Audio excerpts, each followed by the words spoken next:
ఇస్తున్నాం. అది మా కమిట్మెంట్. బురదజల్లే కార్యక్రమం మానండి. సిగ్గుంటే చేసిన తప్పుకు క్షమాపణ చెప్పుకోండి. కనీసం మీకు కాన్షియస్నెస్ ఉంటే ఆ కాన్షియస్నెస్ ప్రకారం మనసులోనే మీరు క్షమాపణ కోరండి, ప్రజాహితం కోరితే. అంతేగాని ఇష్ట ప్రకారం మాట్లాడితే మంచిది కాదు. నేను ఎప్పుడు రాజకీయాలు చేయను. సంక్షోభ సమయంలో ఎప్పుడు నా దేశంతా ఒకే ఫోకస్ ఉంటుంది. ఈరోజు డ్రోన్స్ తీసుకొచ్చాం, హెలికాప్టర్లు తీసుకొచ్చాం. ఈరోజు మార్నింగ్ కూడా హోమ్ మినిస్టర్తో మాట్లాడాను. వారిని కూడా రమ్మన్నాను, టీమును పంపిమన్నాం, మళ్ళా లెటర్ రాస్తున్నాం.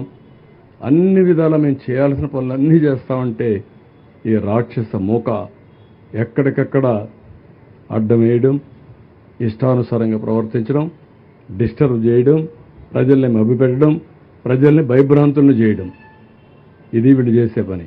అమరావతి మునిగిపోతుందంటారు, లేదంటే మొత్తం ఇక్కడ జరగడానికి బుడమేరుని ఏదో గేట్లు ఎత్తేసారంటారు. మా ఇల్లు కాపాడుకోవడానికి ఆ నీళ్లు తీసుకొచ్చి ఇక్కడ వదిలిపెట్టామంటారు. బుద్ధి జ్ఞానం ఉండాలి, కనీసం ఇంగిత జ్ఞానం ఉండాలి. మాట్లాడేటప్పుడు ప్రజలు కూడా వాచ్ చేస్తారని ఆలోచన ఉండాలి. నేను అందుకే ప్రజా చైతన్యం కోసం మాట్లాడుతున్నా. నా సొంతం కోసం కదా, నన్నేమీ చేయలేరు వీళ్ళు, అది వేరే విషయం. ఈ రాష్ట్రం ఏమవుతుంది ఇలాంటి దుర్మార్గుల వల్ల? కష్టాల్లో ఉన్నప్పుడు సానుభూతి చూపించకుండా విషాన్ని జిమ్మే వాళ్ళని ఏమనాలి? ఎందుకు ఇలాంటి పైశాచిక ఆనందం?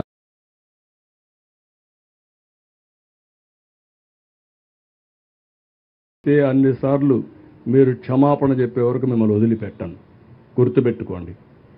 ఈరోజు నేను డీటెయిల్డ్గా అవసరమైతే 1 to 1 అమరావతి ఉంది.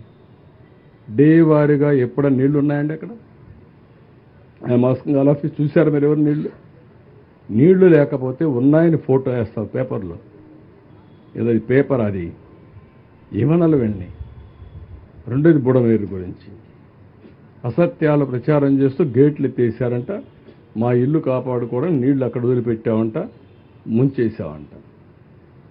అందరిళ్ళకి నీళ్లు వచ్చాయి, అదేం పెద్ద బాధ లేదు. మా ఇంట్లో కూడా నీళ్ళు వస్తే వస్తాయి, ఏమైపోతుందండి దానికి? వచ్చాయి, పోయినాయి. ఇల్లు కూలిపోతుందని పారిపోయానంట. బుద్ధి జ్ఞానం ఉండాలి. కాలమ్స్తో కడితే, కాంక్రీట్తో కడితే ఆ ఇల్లు ఎవరిది? నాది కూడా కాదు, రెంటెడ్ ఇల్లు. అది కూడా ఓర్వలేని మనస్తత్వం ఉంటే ఏం చెప్పాలి? వాళ్ళ మరి ప్యాలెస్లు కట్టుకొని నేను ఉండడం లేదు. ఇవన్నీ చాలా దారుణమైన పనులు చేస్తున్నారు. నేను చెప్పకపోతే నేను డిఫాల్టర్ని అవుతాను. అందుకే ప్రభుత్వం 2 కార్యక్రమాలు చేయాలి. యజ్ఞం చేయాలి, ప్రజల బాగు కోసం సేవా కార్యక్రమాలు చేయాలి, రాక్షసుల్ని ఎదుర్కోవాలి, వాళ్ళ